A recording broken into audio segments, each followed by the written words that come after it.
자, 우리 하나님 말씀 보도록 하겠습니다. 마가복음 14장 1절부터 11절까지입니다. 좋은 일 대 옳은 일, 이런 제목으로.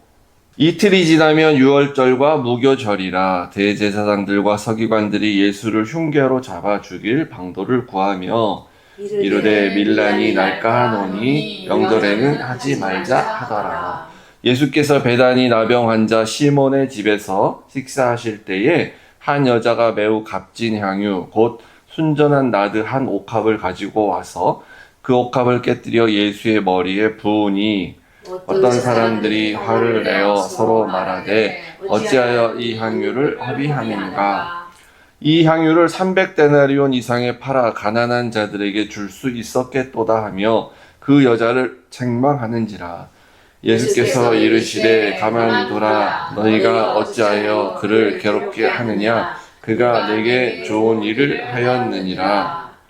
가난한 자들은 항상 너희와 함께 있으니 아무 때라도 원하는 대로 도울 수 있거니와 나는 너희와 항상 함께 있지 아니하리라. 그는 힘을 다하여 내 몸에 향유를 부어 내 장례를 미리 준비하였느니라. 내가 진실로 너희에게 이르노니 온 천하에 어디서든지 복음이 전파되는 곳에는 이 여자가 행한 일도 말하여 그를 기억하리라 하시니라. 12 중에 하나인 가룟 유다가 예수를 넘겨주려고 대제사장들에게 가매. 같이요? 그들이 듣고 기뻐하며 돈을 주기로 약속하니 유다가 예수를 어떻게 넘겨줄까 하고 그 기회를 찾더라. 아멘. 하나님 아버지, 우리의 신앙생활의 모습이 우리가 옳은 일만을 하려고 하면서 오히려 하나님이 좋아하시는, 하나님 보시기에 아름답게 보시는 일을 잘 못하는 그런 잘못을 범하지 않은가 이 본문을 보며 생각합니다. 우리가 이렇게 한 여인의 헌신을 비난만 하는, 옳은 일만 추구하는 그런 사람 되지 않도록 말씀 통해서 깨닫게 하여 주시옵소서. 예수님 이름으로 기도했습니다. 아멘. 예, 이제 13장까지 계속해서 길게 한 8번이었나요? 이렇게 성전과 관련된 논쟁을 쭉 이렇게 해 오시고, 이제 성전은 이제 막 없어질 거다. 완전히 선언 다 하셨죠. 그래서 이제 예수님의 십자가에 달리시는 마지막 단계로 이렇게 접어 들어가게 되는 과정에 이 본문이 오늘 이렇게 처음에 딱 등장하게 됩니다. 그래서 말씀드리면 이 어떤 그 한 여자가, 이 여자가 누구냐면요, 여기 요한복음에는 정확히 나와요. 마리아라고. 나사로의 동생 마리아였어요. 마르다의 동생 마리아. 마리아가 매우 비싼 향유인데 이거 100% 섞이지도 않은 100% 순전한 나드 기름, 나드라고 하는 기름 한 이제 병, 한 옥합을 가지고 와서 예수님께 이제 그 깨뜨려 붓게 되죠. 요 나드가 뭐냐면은, 저도 본 적도 없고, 뭐 냄새 맡아본 적도 없는데, 기록에 의하면 이제 히말라야 지역에서 자라는 어떤 나드라는 식물이 있는데, 그 뿌리를 통해서 만들어낸 굉장히 고급 향수 같은 기름, 이게 향유, 그런 거래요. 그래서, 이거 중동이잖아요, 지금 이스라엘은. 수입품이야, 한마디로 이렇게 수입 명품인 거죠. 그래서 비싸, 이게. 그리고 요게, 이제 항상 금방 쓰고 또 사고 이런 게 아니니까 이걸 보관을 잘 해야 되지 않겠습니까? 그리고 특히 요거는 이제, 그러니까 아마 이렇게 큰 한 병을 완제품 산다기보다도 돈 있을 때 조금 사갖고 이렇게 모으고 이렇게 갖고 이렇게 많이 모아둔 거예요. 지금 한 1년치 노동자 품값 300데나리온 정도의 가치 있을 정도 모은 거죠. 굉장히 오랜 시간 모았겠지, 마리아가. 결혼할 때 쓰려고. 그래서 요 항아리, 옥합이라고 말하는 요 병도 굉장히 중요한 겁니다. 여기 잘 이렇게 보존시켜줘야 되기 때문에 그것도 값이 있게 나갈 거예요, 아마. 이런 상황입니다.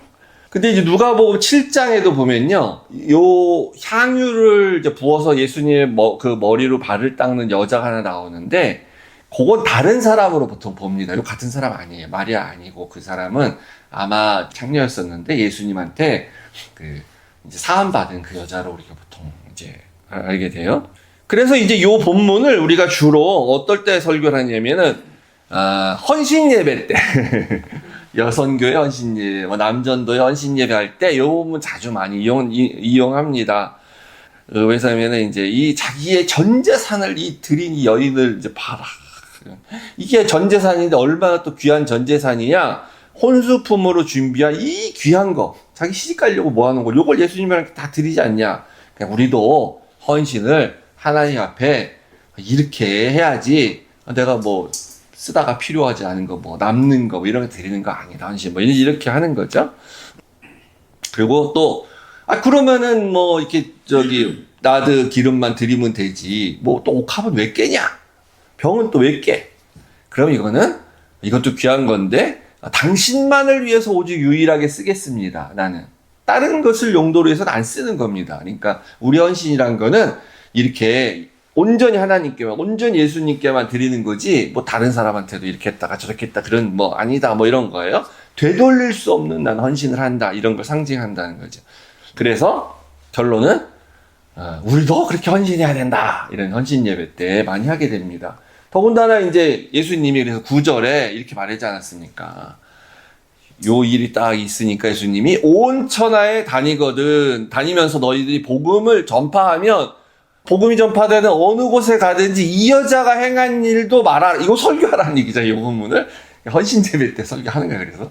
그리고 그를 기억하라. 그럼 기억만 하라는 거겠습니까? 당연히 우리도 그렇게 해야 된다. 그런 거잖아요.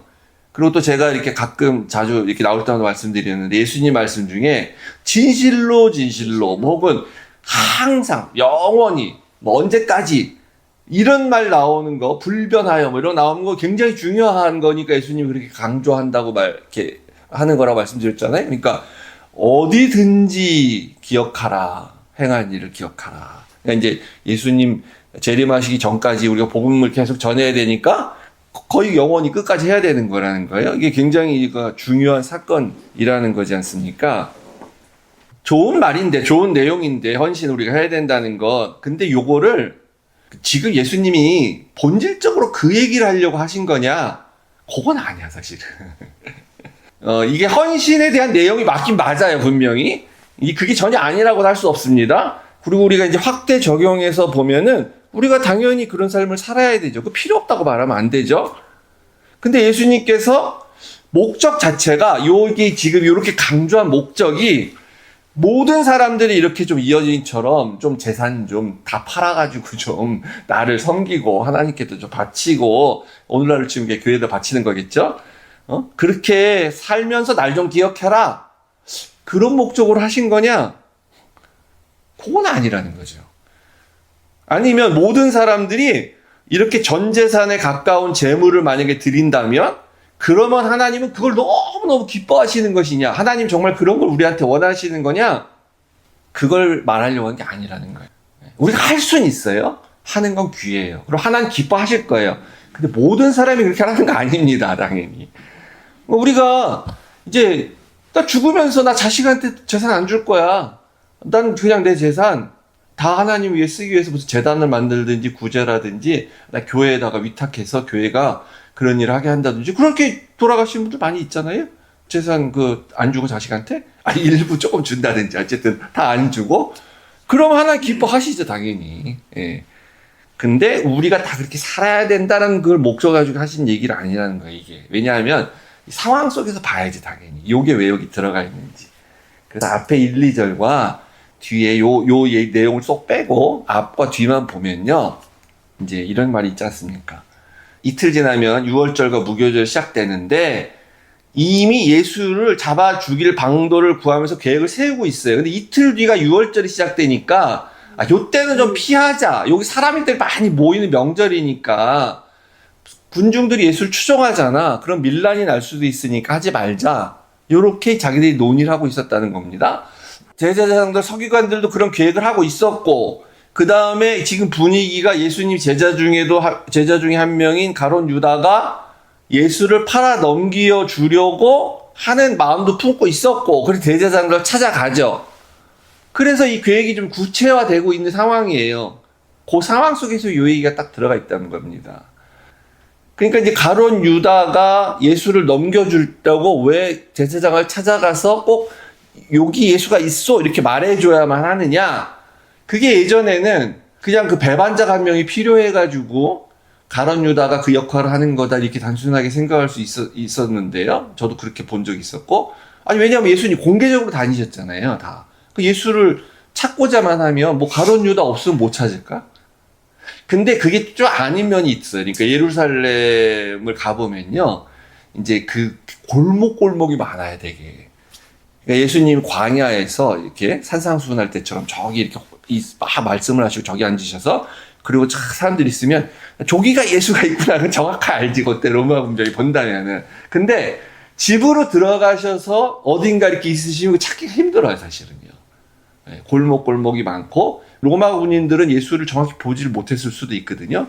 그래서 사실 이렇게 정확하게 언제 어느 시간에 여기 예수가 있고 저 사람이 예수다라고 말해줄 사람이 실질적으로 좀 필요했어요. 그때 상황이나 그런 걸 볼 때. 그래서 어쨌든 이렇게 예수님이 지금 죽음을 앞두고 계시고 지금 막 죽이려고 흉교를 꾸미고 있고 곧 있으면 십자가에 달리실 상황인 이런 암울한 상황 가운데 마리아 얘기가 여기 가운데 딱 배치가 돼 있다는 거예요. 요 마리아의 향유 부음은 그러니까 당연히 요 예수님의 죽음과 관련이 있는 거죠. 그 맥락에서 우리가 봐야 되는 거죠. 그래서 예수님도 실제로 8절에 그는 내 힘을 다하여 내 몸에 향유를 부어서 내 장례를 미리 준비한 행위가 한 거다. 이게 이렇게 해석을 하지 않습니까? 그래서 우리가 또 억지로 연결시키면 예수님이 죽음을 앞두고 계시니까 그러니까 우리가 더 헌신해야지 이렇게 의도적으로 억지로 연관시킬 필요는 없고요. 그 포인트를 강조점이 지금 이 내용의 전반적인 거는 우리 개인의 헌신이 주포인트가 아니고 예수님이 십자가에 죽으신다라는 게 포인트라는 겁니다. 지금 거기에 관점에 두고 해석을 이제 해야 돼요. 그래서 1, 2절부터 이제 보시면은 유월절과 무교절 이렇게 다 아실 텐데 한번 그냥 정리하겠습니다. 이틀 지나면 유월절과 무교절이 되는데 각각은 아시죠? 유월절은 애굽에서 이스라엘 백성들이 장자가 죽지 않고 죽음의 사자가 이스라엘 집을 넘어간 게 유월절이고, 무교절은 그러니까 빵에 누룩을 넣지 않는 그 맛없는 빵을 먹고 지내는 일주일간 먹는 게 무교절이잖아요. 그럼 유월절과 무교절 왜 이렇게 나오냐? 유월절이 오늘이면 내일부터 무교절이에요. 그러니까 오늘 유월절이면은 이라는 건 뭐냐면 오늘 이스라엘 백성들이 구원을 받았어. 그리고 그 다음 날부터 이제 출애굽을 하기 위해서 준비하는 기간 일주일이 무교절이에요. 요때 쓴 나물 이런 거 먹고 누룩 넣지 않는 빵 먹고 이렇게 해서 일주일 지나는 겁니다. 그러니까 같이 붙어 있는 건데, 그러니까 어떤 데는 그냥 유월절이라고만 하기도 하고 어떨 때는 이제 뭐 무교절이라고 하기도 말하는데, 이제 같은 기간에 유월절과 무교절 이렇게 같이 말한 거는 좀 나름 의미가 있습니다. 뒤에 가서 이제 보면 알 수 있는데요. 그래서 이걸 예수님의 십자가 사역과 하나님의 구원 역사로 연결시켜 보면은 정확하게 맞아떨어져요. 그래서 보세요, 이렇게 비교해 보면. 그러니까 유월절은 죽음의 심판에서 벗어난 거예요. 그러니까 우리가 구원받은 날이에요, 유월절이. 그죠? 그러면 무교절은 이제 그때부터 살아가야 돼, 구원받았기 때문에. 어떻게 살아? 누룩 없는 떡 먹고 쓴나물 먹고 이렇게 살아가요. 그러니까 이게 뭐냐면 구원받은 백성으로서의 삶을 시작하는 게 무교절입니다. 그때 예수님이 잡혀가신다, 죽는다라는 게 딱 매치가 되죠. 똑같이. 예수님 죽음으로 우리가 구원받잖아요. 예수님 부활하시고 난 이후로 우리가 구원받은 사람으로서 하나님 백성으로 살아갈 때 이제 무교절에 했던 것처럼 살아가는, 그렇게 이후의 삶을 사는 거예요. 죄가 이미 사해졌어요. 죄는 유월절에 사해졌어. 근데 우리가 옛 성품을 가지고 여전히 죄가 있기 때문에 죄를 용서받았지만 우리는 죄를 제거하려고 하는 그런 거룩한 순결한 삶을 살아야 되잖아요. 그 그리스도인 삶이 똑같거든요. 이게 무교절이라는 거죠. 이렇게 그때에 이게 죽이려고 이들이 방도를 연구해 이제 이렇게 계략을 세우고 있었다라는 것도 이 예수님의 삶하고 딱 맞아 떨어지는 거죠. 기간하고도 맞아 떨어지고. 이제 이때 예수님께서 베단이라는 동네에, 그 나사라고 살던 동네입니다. 나병 환자 시몬의 집이니까 여기 아마 이렇게 추측컨대 앞에 정확히 이 사람이 그 사람이란 기록은 없지만 아마 예수님이 치료해준 많은 문둥병 환자, 그러니까 나병 환자 중에 한 사람이었을 거예요. 그리고 이 사람은 완쾌된 사람일 거예요. 그래서 지금 집에 살고 있는 거죠. 그렇지 않으면 집에 있을 수가 없어요. 그 집에 가서 같이 이제 식사를 하는 겁니다. 이 사람이 초청했을 수도 있고요.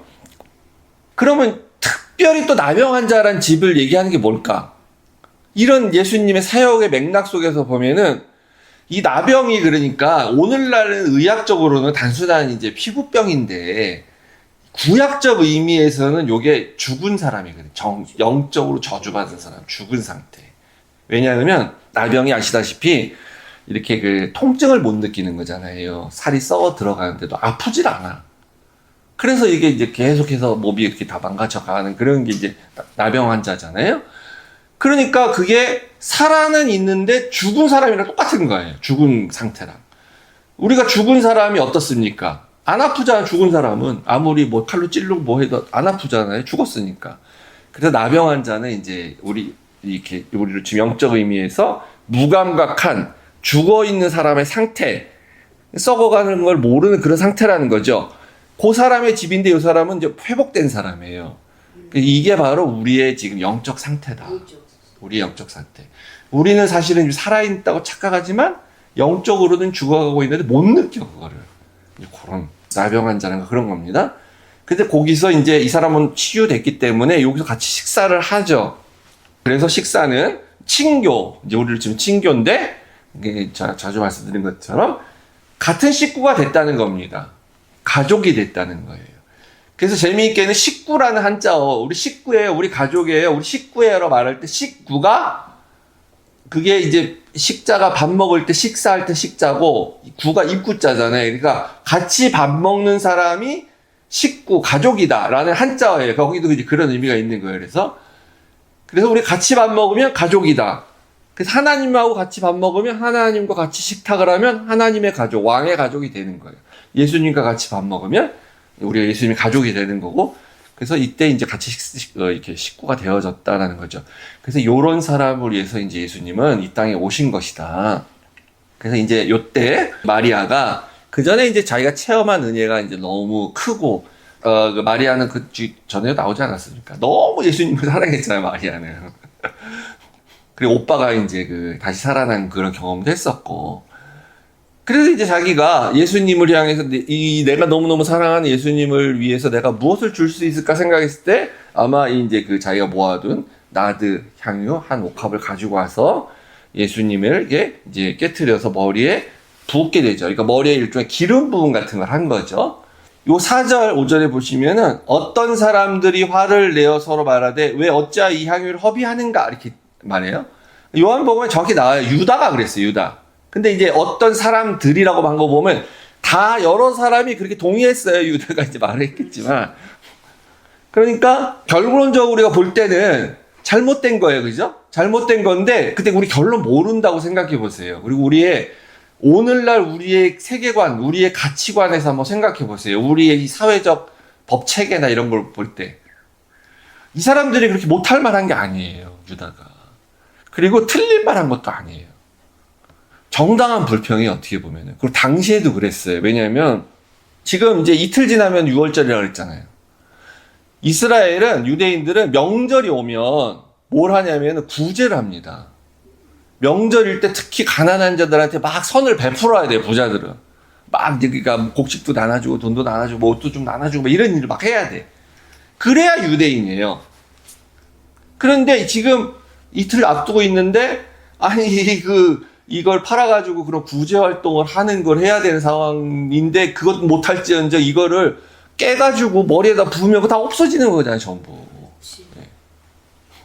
그러니까, 이게 정당한 불평이긴 한데, 정당한 불평이에요. 그리고 세상적 가치관이나 법의 근거에 봐도 낭비로 보일 수밖에 없어요. 이 사람들 관점에서 보면 이게 정의가 아니야. 그러니까. 이게 옳은 일이 아니에요. 정의롭게 보이지가 않습니다. 근데 우리가 사실은 이런 세상에서 지금 살고 있거든요. 그리고 우리도 이런 말 너무 자주 해. 우리가 정의가 아니다, 이거는. 낭비다. 옳은 일이 아니야. 이런 말을 하는 거죠, 많이 되게.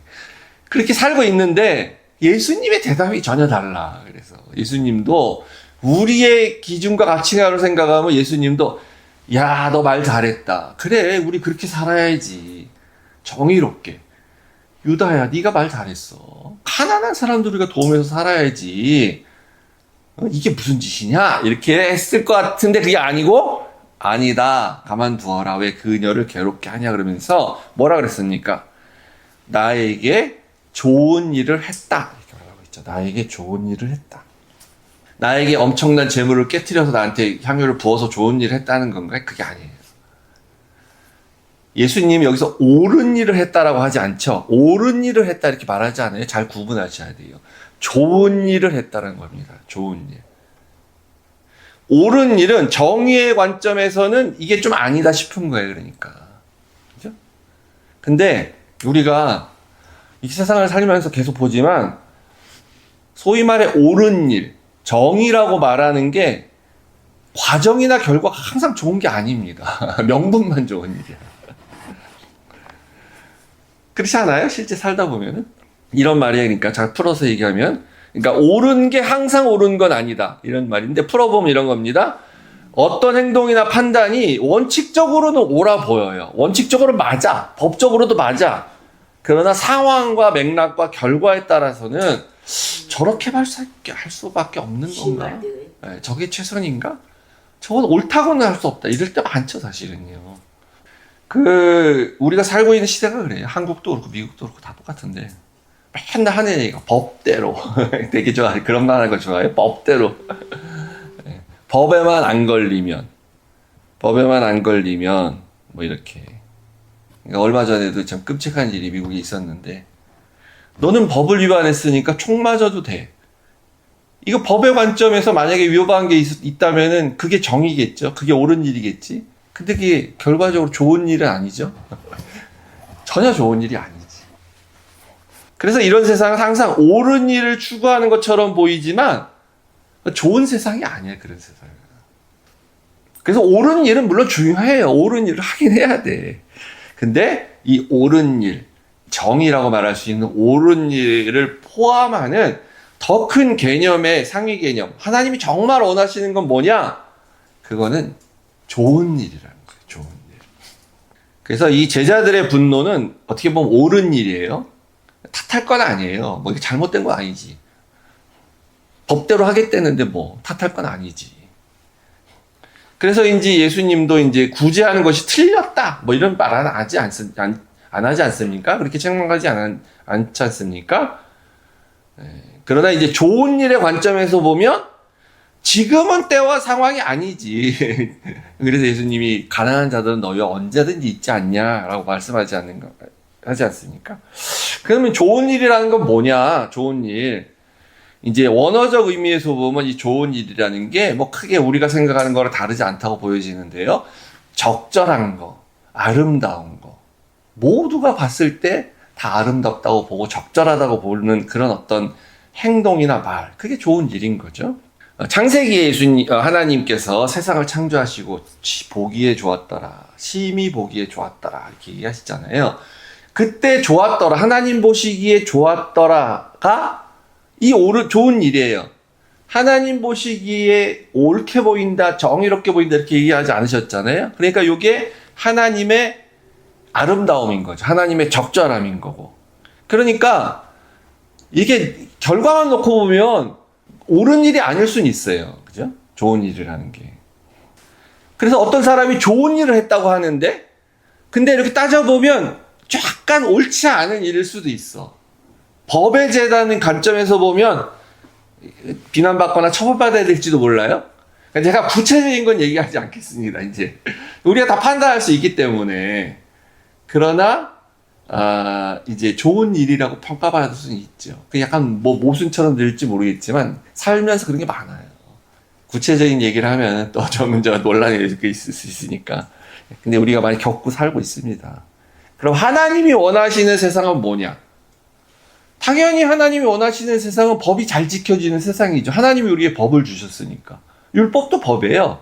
그걸 잘 지킬 때 우리가 하나님의 뜻대로 살 수 있는 거기 때문에 하나님은 당연히 법이 잘 지켜지는 세상을 원하는데 근데 출애굽께서 늘 얘기하겠지만 법의 하나님이 주신 취지가 중요한 거지. 법의 문구, 그 원리가 적용돼 갖고 그걸로 우리를 구속하는 건 율법주의예요. 그래서 그렇게 되면 그건 하나님이 원하시는 좋은 세상이 아니죠.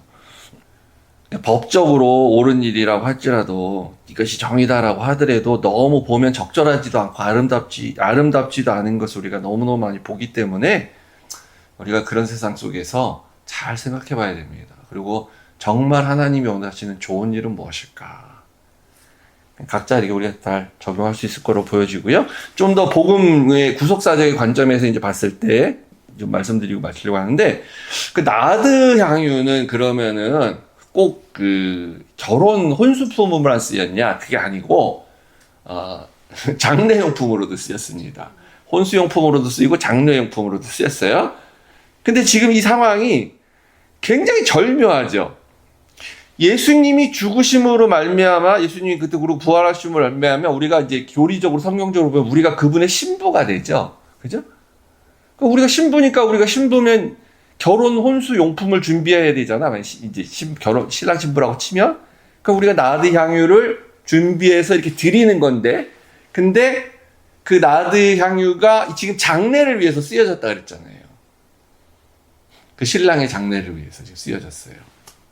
그러니까 이 헌신은 낭비처럼 처음에 보였지만, 그러나 이렇게 관점에서 보면 낭비가 아니고 진정한 혼수용품이 또 되는 거죠, 사실은. 정말 진정한 혼수용품, 완벽한 혼수용품. 그래서 장례를 준비한 격이 된다라는 거죠. 8절에서 이제 예수님이 나의 장례를 준비한 거다 이렇게 얘기하지 않습니까? 그런 관점에서 예수님이 이것은 좋은 일이다라고 말하는 거예요. 예수님이 죽으시며 말미암아 예수님이 이제 신랑이 되는데, 신부가 그러니까 이제 신부가 탄생을 하게 되는 거죠. 그러니까 역설적으로 예수님 죽으심으로 말미암아 그 신부의 탄생이 뭐냐? 교회죠. 신부가 교회가 있기 때문에. 그리고 그때서야 진정한 온전한 결혼이 이루어지고 연합이 이루어진다는 겁니다. 그래서 이 좋은 일, 하나님 보실 때 좋았더라, 심히 좋았더라 세상을 보면서 토부라고 말씀하시는 그 좋은 일은 다른 말로 하면 이제 하나님의 계획이 원래 계획대로 완성되고 성취되는 것. 그럴 때 하나님이 좋다 이렇게 얘기하실 거 아니에요. 그죠? 자기의 원래 계획대로 될 때. 그럼 하나님의 계획엔 뭐가 있었냐? 이제 새로운 가족이 탄생한다는 게 있는 거예요. 그러니까 예수님의 죽음을 심고 부활하심으로 말미암아 새로운 예수님의 가족이 탄생을 해. 그걸 또 다른 말로 하면은 신부가 탄생하는 거예요. 그래서 예수님과 결혼을 하게 되죠. 그게 교회고. 근데 이 가족이 어떻게 탄생을 합니까? 그냥 탄생하는 게 아니고 이제 이런 과정을 통해 탄생하는데, 그 요한복음에 나오잖아요. 예수님께서 옆구리에 창에 찔려서 피를 흘리실 때에 그 밑에 있는 요한한테 자 봐라 내 어머니다 그러면서 자기 엄마인 마리아를 네 어머니다 이렇게 말을 하잖아요. 그래서 원래 요한의 어머니가 아니잖아 마리아가. 우리 나의 스승인 예수님의 어머니니까 제가 어머니로 모시겠습니다. 이런 관점이 아니고 예수님이 네 어머니다 지금부터 이렇게 얘기하는 건 뭐냐면, 이때까지 우리가 알고 있었던 그런 가족 관계가 아닌 새로운 가족이 이제 생기는 거야. 그러니까 저분은 내 어머니, 단순히 내 어머니일 뿐만 아니라 너의 어머니도 되고 우리의 어머니도 되고 다 이제 우리 그리스도 안에 새로운 가족이 탄생하는 거 아닙니까? 이 새로운 가족, 교회가 탄생을 하게 돼요. 근데 재미있는 건 이제 창세기에서 보면은 인류 최초의 가족인 이제 아담이 혼자 있을 때 가족이 아니죠. 혼자니까 1인 가구잖아요. 누가 한 명 있어야 가족이지. 그래서 아담이 있고 최초의 가족인 여자가 생길 때에 하나님이 아담의 옆구리에서 갈비뼈를 취하셨다 이렇게 얘기하잖아요. 그 옆구리에서 취했다가 예수님이 옆구리에서 창을 찔려서 물과 피를 흘렸을 때 그 옆구리가 같은 옆구리의 개념이니까. 그래서 그 옆구리의 희생을 통해서 가족이 이렇게 태어나게 된다는 거잖아요. 얼마나 절묘합니까? 그래서 이 여인 마리아의 헌신은 예수 그리스도의 복음 사역 그리고 구원 사역의 큰 이 부분을 감당하는 중요한 역할로서 의미가 이제 큰데, 그래서 이 여인의 이 기름 부음이 그러니까 예수님 머리 위에 이렇게 쏟았기 때문에 일종의 신앙 고백이라고 할 수 있는 겁니다.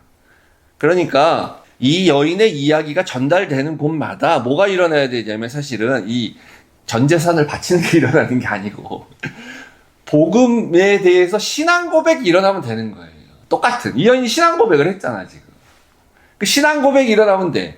그러니까 신앙 고백을 말로 할 수도 있는 거고, 자기의 신앙 고백을 어떤 사람은 헌금을 해서 할 수도 있는 거고, 그래서 그때 본질적으로 같은 게 되는 거죠. 그래서 이 복음이 전해지는 곳마다 이 여인의 이야기가 계속 전해지고 기억되어지는 게 일어나는 거죠. 그러면 이제 마지막 질문, 우리에게 이런 게 생길 수 있습니다. 그렇다면은 우리가 이 여인 마리아처럼 무엇인가 이렇게 물질을 드릴 필요는 없고 우리도 그냥 신앙 고백만 하면 되는 거 아닙니까? 똑같이? 저도 믿습니다. 이렇게 신앙 고백만 이렇게 질문할 수도 있을 거예요. 그러면 뭐 틀린 건 아니에요. 말로 하는 게 진정한 신앙 고백이죠. 근데 이제 진정한 헌신이 무엇이냐라고 봤을 때에 제가 작년에 이제 그 추수감사절에 감사에 대해서 설교할 때도 말씀드렸는데, 만약에 성경에서 이제 범사에 감사하라 이렇게 말을 했지 않습니까? 범사에 감사하라 그랬잖아요.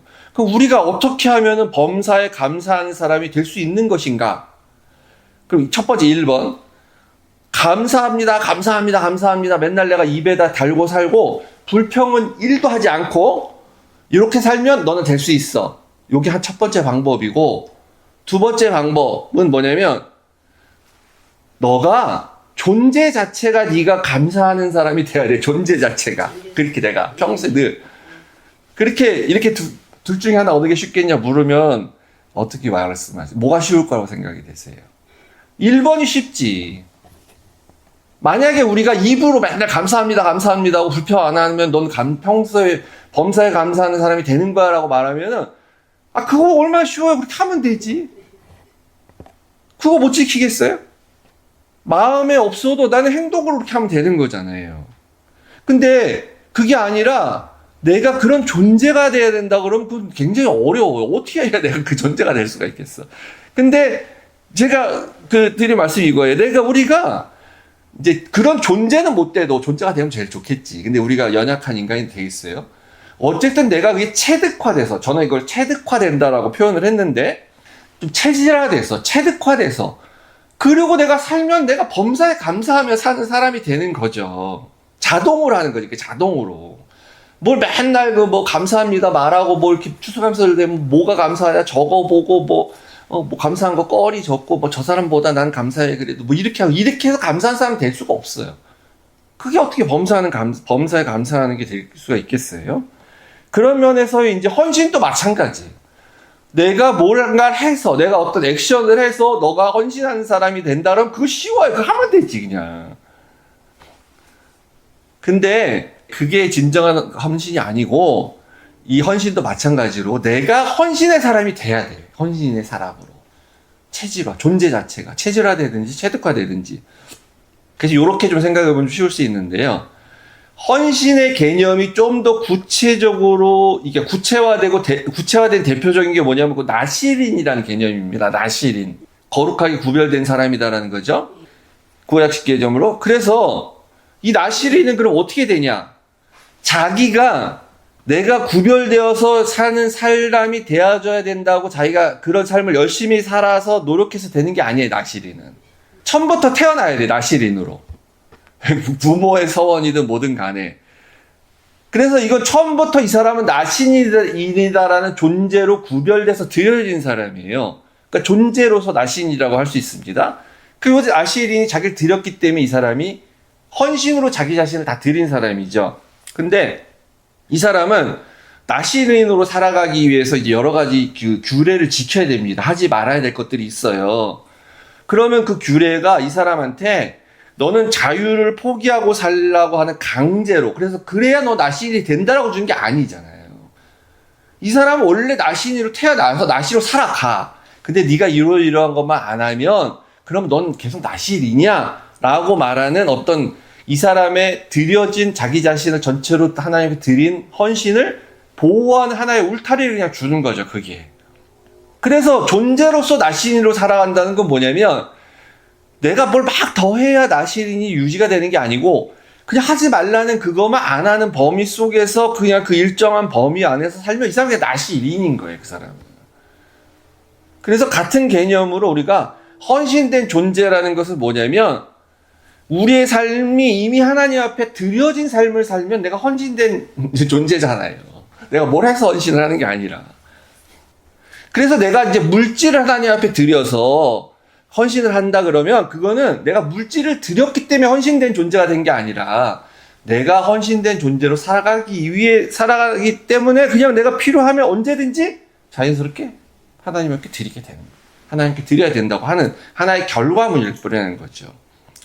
만약에 우리가 뭔가를 계속 열심히 해가지고 인정받는 거라면 그건 율법주의가 되는 거예요. 똑같이.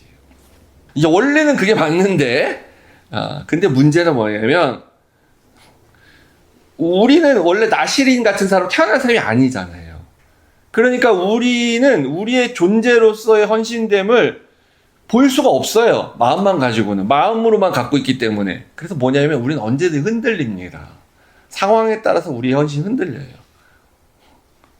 그래서 사실은 가끔은 보이게 누구나 알아볼 수 있게 그래서 하나님 앞에 뭔가를 드리고 또 일정한 규례로서 자신을 이렇게 묶어서 그렇게 살아가는 것이 필요한 거죠. 그런 게. 내가 헌신된 존재라는 것을 나 스스로도 알기 위해서. 그래서 우리에게 헌신이 필요하죠.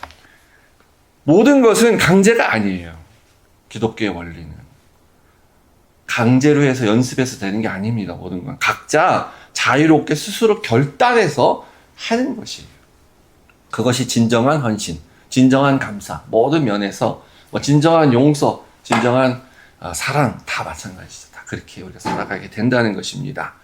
이것이 바로 우리가 믿는 기독교라는 것들. 더 그래서 자부심을 가지시고 우리가 믿는 하나님이 얼마나 위대하신 우리한테 바라시는 게 이 정도 수준이지. 머리 좀 지켜, 뭐 이렇게 눈에 보이는 거 몇 가지 한다 그래가지고 뭐 인정받고 그러는 게 아니라는 거. 그런 아주 그냥 그런 작은 신이 아니고 아주 위대하신 하나님이라는 우리가 믿고 자부심을 갖고 그렇게 살아가시는 우리 성도님 되시길 주의로 축복합니다. 아멘.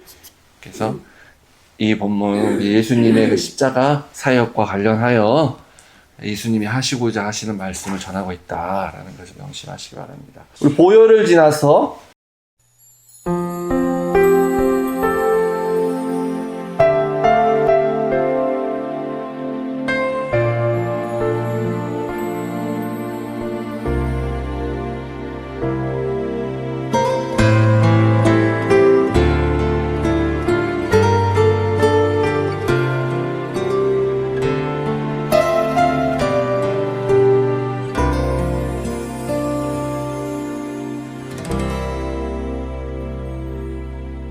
보혈을 지나